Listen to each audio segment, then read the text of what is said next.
150 سال پہلے کبھی کسی نے نبی کے میلاد کی مخالفت نہیں کی. تو جب دیوبند کے اندر سے یہ مخالفت کا معاملہ اٹھا، مرید تھے سارے لوگ حاجی امداد اللہ صاحب کے، ان کے پاس فیصلہ گیا، حضرت تسی فیصلہ کرو میلاد کرنا چاہیے کہ نہیں، محرم دی 10 محرم جلسہ کرنا چاہیے کہ نہیں، اے سوئم 40واں کرنا چاہیے کہ نہیں.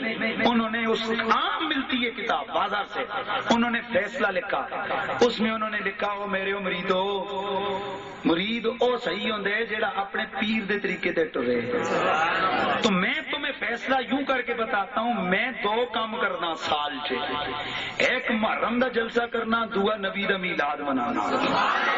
اور صرف میلاد نہیں کرتا بلکہ میں میلاد کر کے بعد میں کھڑا ہو کر صلاۃ و سلام پڑھنے کو اچھا سمجھتا ہوں.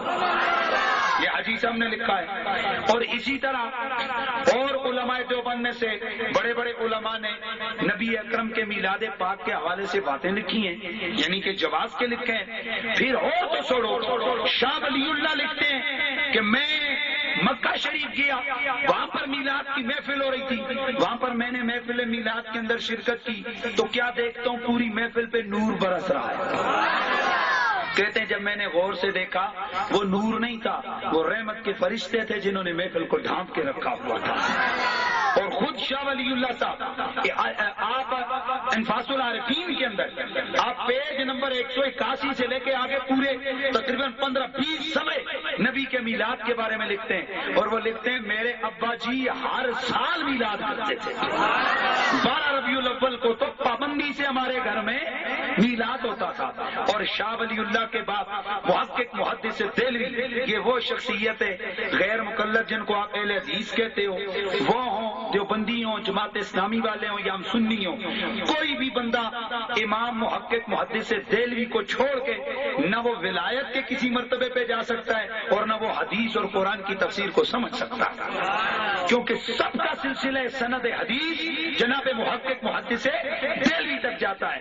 تو محدث دہلوی آئے ہائے ہائے آپ لوگ بولتے ہیں نا میلا، وہ کہتے ہیں ایک دیڑے میلاد نہ مناؤ، اور جب بھی ربیع الاول کا مہینہ آئے تو ما ثبت بالسنہ کتاب کا نام ہے، اس میں فرماتے ہیں اس ربیع الاول کی راتوں کو لیلۃ القدر سمجھ کے مناؤ اور دنوں کو عید سمجھ کے مناؤ. اور یہ طریقہ آج کل کا نہیں. کہتے ہیں لا یزال اہل الاسلام یحتفلون فی شہر مولد النبی صلی اللہ علیہ وآلہ وسلم. فرماتے ہیں یہ تو مسلمانوں کا ہمیشہ سے طریقہ چلا رہا ہے کہ وہ نبی کے میلاد کے مہینے میں ڈٹ کے نبی کے میلاد کی محفلیں کرتے ہیں.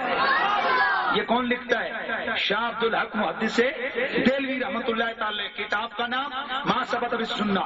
اور آپ کی کتاب اخبار الاخیار بھائیوں بازار میں ابھی چلے جاؤ، 100-150 روپے کی کتاب ملتی ہے، لاؤ اس کا اینڈ نکالو جہاں دعائیں لکھی ہوئی ہیں. فارسی آپ کو شاید نہیں آتی، اردو کا ترجمہ لے لو. کیا بولا؟ اردو کا ترجمہ لے لو. آخر کے اندر شاہ عبد الحق محدث دہلوی رحمۃ اللہ تعالی علیہ آپ کیا لکھتے ہیں؟ آپ اللہ کی بارگاہ میں دعائیں کرتے ہیں، دعائیں مانگتے ہوئے ایک دعا مانگتے ہیں، غور سے سننا. لکھتے ہیں او میری اللہ، میں زندگی ساری تیرے دین کی خدمت کرتا رہا، میں نے نمازیں بھی بڑی پڑھی ہیں، میں نے روزے بھی بڑے رکھے ہیں، میں نے حج و زیارتیں بھی بڑی کی ہے. پروردگار میری بڑے اعمال میرے پیش نظر ہیں، لیکن میں کسی بھی عمل کو تیری بارگاہ میں بخشش کے لائق نہیں سمجھتا کہ اس عمل کی وجہ سے تو میری بخشش فرما دے گا. پر ہاں میرے اللہ، جو میں تیرے نبی کا میلاد منا کر کے اس کے بعد کھڑے ہو کر صلاۃ و سلام کرتا رہا ہوں، مجھے یقین ہے کہ میرے اس عمل کے صدقے تو میری بخشش فرمائے گا. یہ کون کہتا ہے؟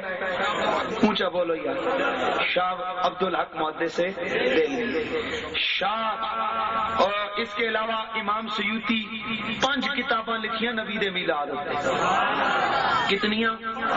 ابن جوزی محدث 5ویں صدی دے جڑے ہیں، 5ویں صدی کا بندہ ہے. دلائل النبوہ کے مصنف علامہ ابو نعیم 4تھی صدی کے محدث ہیں.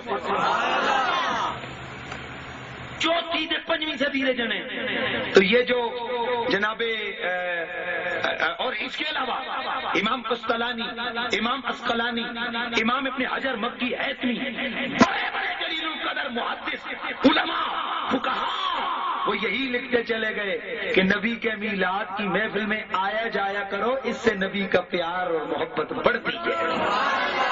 تو یار چونکہ ہم لوگ نہ 100 سال والے ہیں نہ 150 سال والے ہیں، اگر ہم یہ 100 سال والے ہوتے تو ہم یہ 100 سال والوں کا طریقہ چنتے، لیکن چونکہ ہم پچھلے کابرین علماء کے ہم متعلق ہیں، لہذا جو عمل امام سیوطی کا وہ ہمارا، جو عمل محدث دہلوی کا وہ ہمارا، جو عمل شاہ ولی اللہ کا اونچا بولو وہ ہمارا، جو عمل جناب ابن حجر کا وہ ہمارا، جو عمل امام قسطلانی کا وہ ہمارا، جو عمل امام غزالی کا وہ ہمارا، جو عمل امام رازی کا وہ ہمارا، اور جو عمل امام ابن جوزی کا وہ ہمارا ہے۔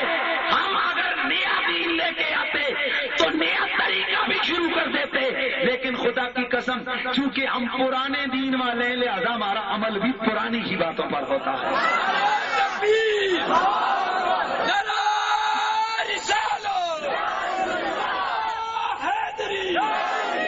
اسی لیے ہم کہتے ہیں کہ صدائیں درودوں کی آتی رہیں گی، صدائیں درودوں کی آتی رہیں گی، جنہیں سن کے دل شاد ہوتا رہے گا، خدا اہل سنت کو آباد رکھے، خدا اہل سنت کو آباد، خدا اہل سنت کو آباد رکھے، میرے آقا کا میلاد ہوتا رہے گا۔ لوگوں میلاد کس کو کہتے ہیں؟ ایسی محفل جس میں میرے نبی کے لب و رخسار کا تذکرہ ہو، جس میں میرے نبی کے حسن و جمال کا تذکرہ ہو، جس میں میرے نبی کے قول و کردار کی بات ہو، جس میں میرے آقا کی خوش گفتار کی بات ہو، جس میں میرے آقا کی قوت و طاقت کی بات ہو، جس میں میرے آقا کے تصرف و صورت کی بات ہو، جس میں میرے مصطفیٰ کے مدینے کی بات ہو، جس میں میرے آقا کے پیارے معمر معطر پسینے کی بات ہو، جس میں میرے رسول کے عظمت والے مدینے کی بات ہو، ایسا پروگرام، ایسا جلسہ جس میں نبی کا ذکر بیان ہو، ایسی محفل کو میلاد کہتے ہیں۔ ذکر رسول کی محفل کو، اور جس میں نبی کی ولادت کا ذکر ہو، جس میں آقا کی